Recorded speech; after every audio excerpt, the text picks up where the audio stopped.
धर्मेंद्र प्रधान गए लेकिन क्या सिस्टम बदलेगा? नौजवानों ने सत्ता की पहली बार झुकाया। नमस्कार, मैं हूं शिवम और आप मेरे साथ देख रहे हैं सिमरा शो। आज का सवाल सिर्फ एक मंत्री के इस्तीफे का नहीं है।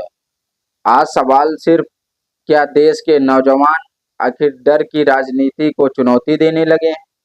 यह क्या सिर्फ एक राजनीतिक घटना है या फिर आने वाले समय में बड़ी चुनौती होगी?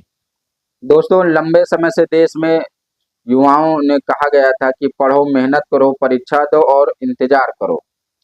लेकिन बदले में उन्हें क्या मिला? कड़ी मेहनत के बावजूद कहीं पेपर लीक के आरोप, कहीं भर्ती में देरी, तो कहीं सालों तक रिजल्ट का इंतजार और कहीं फिर नौकरी का सपना अधूरा। फिर एक दिन नौजवानों ने तय किया कि अब सिर्फ सोशल मीडिया पर गुस्सा नहीं निकालेंगे बल्कि अपनी आवाज को पूरे देश तक पहुंचाएंगे। और यहीं से कहानी बदलनी शुरू हो जाती है।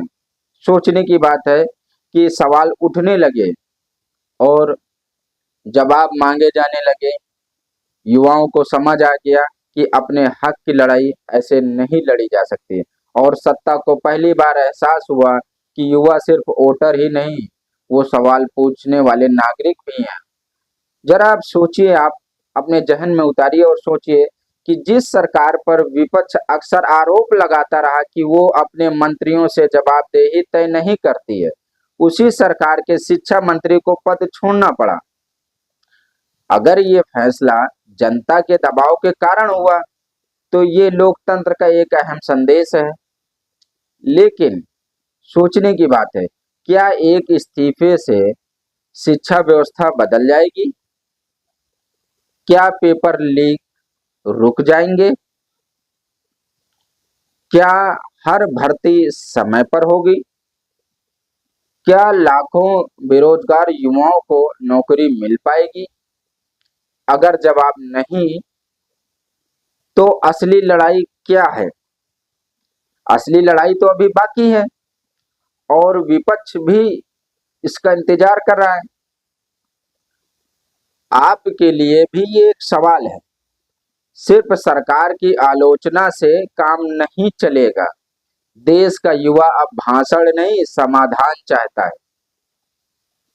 वो जानना चाहता है कि आपकी शिक्षा नीति क्या है, रोजगार का रोड मैप क्या है, युवाओं के रोजगार के लिए आपने क्या अवसर दिए, परीक्षाओं को पारदर्शी बनाने की क्या योजनाएं हैं।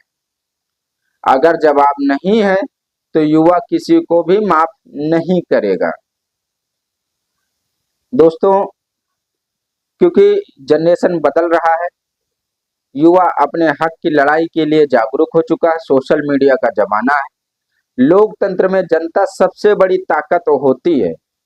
जब जनता सवाल पूछना छोड़ देती है तब लोकतंत्र कमजोर होता है।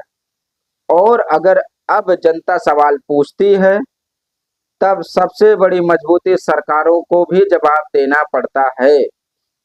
और यही पूरे घटनाक्रम का सबसे बड़ा संदेश है।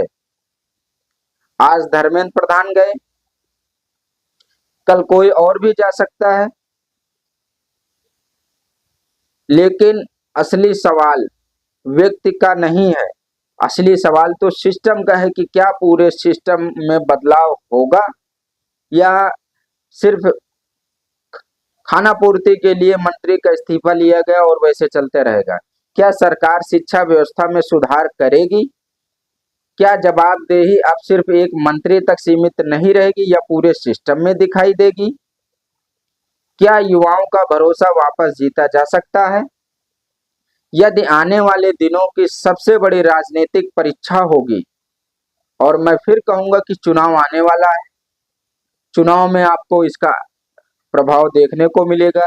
किसी भी लोकतंत्र में सरकार से सवाल पूछना लोकतांत्रिक अधिकार है। जवाब देना सरकार की जिम्मेदारी है। आपकी क्या राय है? क्या एक इस्तीफे से बदलाव की शुरुआत है या सिर्फ राजनीतिक दबाव का नतीजा है? कमेंट करके आप हमें जरूर बताइएगा और अपना विचार जरूर साझा करिएगा।